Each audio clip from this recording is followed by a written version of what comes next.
Hey, what's going on, guys? Daniel Frank here, back with another video, and today we got our championship series breakdown and prediction video to the wild card, to the division series. We're at the championship series. It's kind of flown by, actually, the fact that now there's only 2 series left, but yeah, so championship series starts today, Blue Jays and Mariners later today. Hope you guys have a great Sunday and a good baseball day.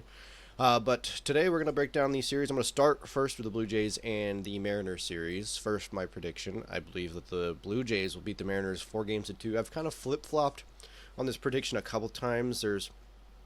I'm not really confident about either Blue Jays or Mariners. I think they match up really well against each other. Originally, I had the Mariners. I went to the Blue Jays and went back to the Mariners. I've been flip-flopping, but right now, I'm going with the Blue Jays. Mariners never played in the World Series. They've played 49 seasons, never played in a World Series. The Blue Jays haven't played in a World Series since 1993, the Joe Carter World Series, which they won. Some roster additions. A lot of people thought Bo Bichette would be on the roster, but he's left off the roster. The Jays did add Max Scherzer and Chris Bassett. So some more pitching. Of course, a longer series, you need to add another starter. Don't really know if they're going to roll Scherzer and Bassett, who they're going to start. If I had to guess, I imagine it might be a piggyback situation where, say, Scherzer goes the first 3 innings, Bassett comes out of the bullpen, maybe goes 2 or 3, but we don't know. Brian Wu was added to the Mariners roster, so a big addition for the Mariners. But they are going with Bryce Miller tonight for Game 1. In the regular season, the Blue Jays won the series 4-2. They swept the Mariners in Seattle. They scored 21 runs. So, again, that Blue Jays offense kind of dominated Seattle in the regular season. One big kind of thing to look out for, the Jays have home field advantage in this series.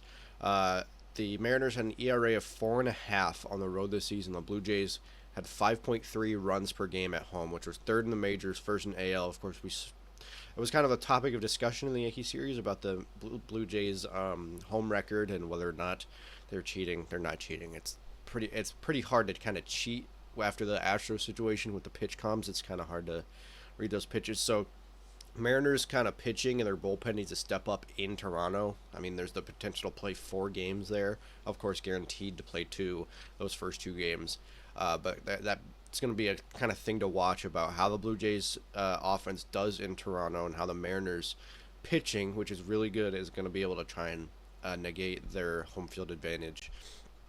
I did key players the last series. My big kind of hit was Kerry Carpenter, but again, I'm not like some savant. Everybody was kind of, saying Kerry Carpenter's got these big numbers against the Mariners pitching in Seattle against right-handers. But I think the key players for the Blue Jays is the rotation outside of Kevin Gausman. We know what their offense did in the ALDS against the Yankees. I mean, Clement, Varsho, Guerrero, all these guys, we know their offense can do. What is going to be key for the Blue Jays is their pitching. We know Kevin Gausman pitched great in the Blue Jays, or in the Yankee series. Max Scherzer in the playoffs, 7-8 with an ERA of 3.78, 171 strikeouts and 30 appearances in his career. So he's kind of regresses in the playoffs a little bit. I believe some of those numbers might be inflated from the year he was with the Mets, the year he had with the Rangers in 23. So I kind of inflated, but his numbers do kind of get worse in the postseason. Chris Bassett, who got added to the roster, 1-1 with a record, or with an ERA of 4.2 and 11 strikeouts and 3 appearances. That's with the A's and the Mets. So he's kind of struggled as well. So that's a thing to watch. Bieber in the ALDS went 2 2/3, 5 hits, 3 runs. 2 of them were earned, 2 strikeouts and 1 walk.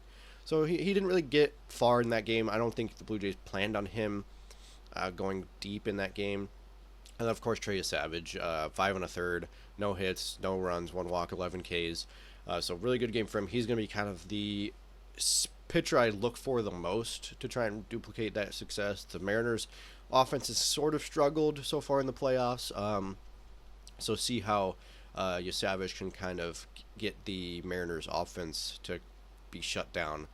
For the Mariners, their key player, I got Randy Arozarena. In his career in the playoffs, of course, we know 309 average, 11 homers, 18 RBIs, 26 run scores in 38 games. Kind of most of that is from that 2020 deep playoff run with Tampa Bay. This season, he's batting 174, only 4 hits, 1 RBI, and scored 3 runs in the ALDS. So really struggled. Their offense has to get going. Randy Rosarena kind of needs to get back to that like playoff like hero moniker that he earned in 2020. If he can kind of spark that offense, he's the top of the order. Get on in front of guys like Julio and Cal and Polanco, Gino, Naylor, like all those big boppers. If Randy can kind of do that, he doesn't have to like bat 350, 400, draw a couple walks, get on base for Julio and Cal. That'll be huge. In his career against the Blue Jays, of course, played against them a lot with Tampa Bay. An average of 261, 58 hits, 6 homers, 34 RBIs, and scored 35 runs in 60 games in his career. So, kind of done solid against Toronto. The Mariners are going to look for him at the top of the order to kind of get the offense going, especially in that game one. Gausman has not done well on more than 6 days of rest, which he is on. His numbers all kind of bump up. His homer per 9 numbers bump up. So this first game tonight is going to be huge for Seattle. Kind of get rid of that home field advantage, win one game in Toronto. This is probably their best chance tonight against Gausman, who's not done well on 6 days rest. Again, the Mariners, though, after that 15-inning marathon, their bullpen's going to be depleted. They got not their best starter out there. Miller did have a great game so kind of get to the Blue Jays early. Hopefully, Bryson Miller can go kind of deep, so you don't have to go back into the bullpen, who is going to be absolutely depleted. But I think the game one tonight is going to be really important for Seattle. All right, over to the National League, we got the Dodgers and Brewers. Second time the Dodgers and Brewers have faced off in the NLCS. Last time was 2018, where the Dodgers won that series in 7. My prediction for the series, I think the Dodgers win in 5 games. My kind of thinking is I do like the Brewers pitching, how they've done so far. Quinn Priester, a little shaky. Mizorowski's been really good. I don't know if he's been pitching out of the bullpen, so I don't know if they're going to have him still do that, where they put in a starter, a guy like Trevor McGill, a guy like Aaron Ashby, and then go to Miz, or if they're just going to be like, okay, Miz has done great, let's throw Miz into a start. I don't know what their plan is. If I have to guess, Pat Murphy's probably going to keep with an opener for Miz, and then bring in the Mizorowski, and then he'll go like 4-ish innings. But like I said, their pitching is a little shaky for me. The Dodgers' offense has been shaky. Their bullpen has kind of been stabilized at the back end thanks to Roki Sasaki just kind of coming in and throwing bullets. So their offense is a little bit shaky, but other guys have supplemented the struggles of a guy like Shohei. So I think the Dodgers kind of handily win the series. I could see this series going to 7 and the Brewers winning. I mean, the Brewers were the better team. The Brewers won this season series 6-0. They outscored the Dodgers 31-16. And in fact, I got a stat here from Sarah Langs. Shout out Sarah Langs. This NLCS is the 7th postseason series between teams where one team swept the other. The other series in 2015 NLCS, the Cubs won that season series against the Mets 7-0, but the Mets won that series. The 2014 World Series between the Royals and Giants, the Royals swept the Giants won that series. The 2009 ALDS, the Yankees and Twins, the Yankees swept the Twins, and then they won that series. The 2007 ALDS, the Yankees swept the Indians 6-0, the Indians won that series. 2006 World Series, Detroit swept the Cardinals in the season series. The Cardinals won the World Series. And then the 2003 ALDS, the Yankees swept the Twins that season, and they also won that series. So kind of split. Sweeping an opponent in the regular season doesn't exactly mean you're going to fare well in the postseason against them. But an interesting kind of nugget of information I found. The Brewers all-time on the postseason on the road are 6-21. They have not done well on the road at all. They do have home field advantage for this series, so that's going to be huge for them. They, in fact, have not won a road playoff game since that 2018 NLCS against the Dodgers. Since then, every time they made the playoffs, they have not won on the road. So kind of a key thing to watch if the Dodgers do get a game in Milwaukee. It's going to be the Brewers are going to have to kind of exercise that road demon in order to win that series. Key player. My key player is Shohei. I had him as a key player in a previous video, but he's really struggled this postseason. 148 average, only 4 hits. 2 of them were homers, 5 RBIs, and only scored 3 runs at that top of the order.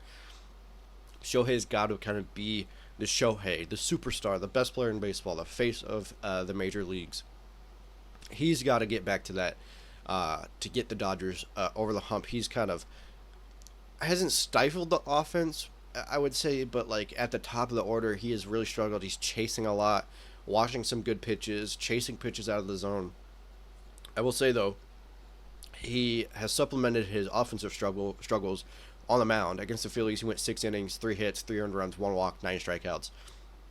So if he can pitch well, and then hopefully Mookie Betts, Freddie Freeman, Teoscar Hernandez, all these other guys can hit, Shohei can still make an impact in the series on the bump. For the Brewers, I'm going to go with a guy I mentioned previously, Mizorowski. This postseason, 2-0 with an ERA of 1.29 and 7 strikeouts in 2 appearances. In Game 5, he came out of the bullpen with 4 innings, 3 hits, 1 earned run, no walks, 3 Ks. So he did really well coming to that bullpen, like I mentioned earlier. Going to be really curious to see if Pat Murphy's going to have him start a game or if he's still going to roll with an opener and then bring him out of the bullpen. One thing to watch, too, is before the All-Star break, Mizorowski in 5 games went 4-1 with an ERA of 2.8 and 33 strikeouts. In the 10 appearances after the All-Star break, he was 1-2 with an ERA of 5.3 and 54 strikeouts in 10 games.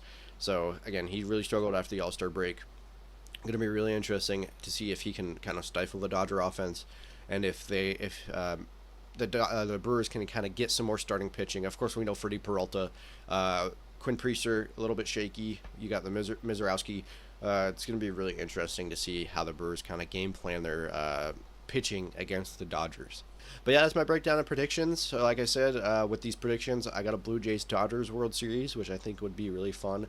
But again, both series, I can kind of see it going either way. These are just kind of my gut right now. And again, my last couple of predictions, I've had some really good predictions. I've had some not so great predictions. But yeah, let me know in the comments what you guys think, who you think some key players are going to be for both sides of the bracket. And thank you guys for watching. Make sure to drop a like and subscribe, and I will see you guys in the next video.